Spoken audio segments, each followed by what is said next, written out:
Hi, I'm Kim. You might be quickly discovering that it's difficult to have a home yoga practice, so I just wanted to give you a couple tips. Um, Practicing at home instead of at a yoga studio is an entirely different animal. Usually, you don't have quite the same amount of blank floor space or blank wall space if you use the wall as a prop.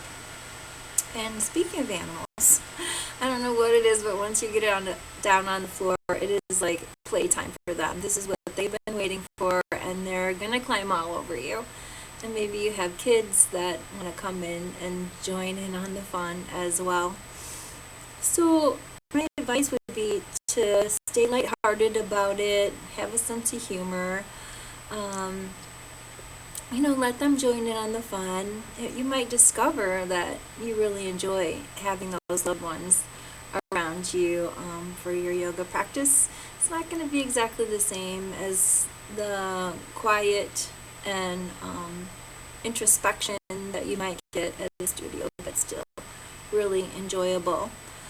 To find a blank wall space, you might try the back of a door. Usually there's space for the door to open. Lock it so no one will um, bump the door into you.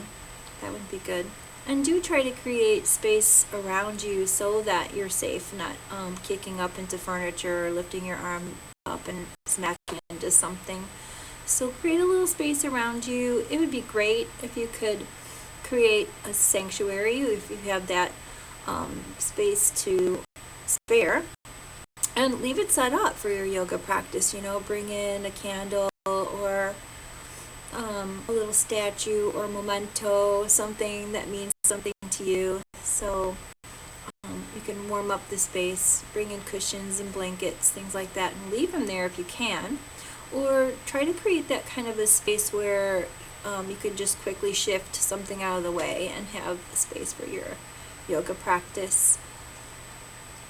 So don't give up hope. Maybe get your practice in bite-sized pieces. I usually start my yoga practice in the morning as soon as I wake up. I don't even sit up. I stay in bed, do some asana, some yummy twists, and then I tend to sit up on the edge of the bed and do a pranayama practice, a breathing practice, as well as a little bit of meditation, and then some energy work before I even head out of the bed.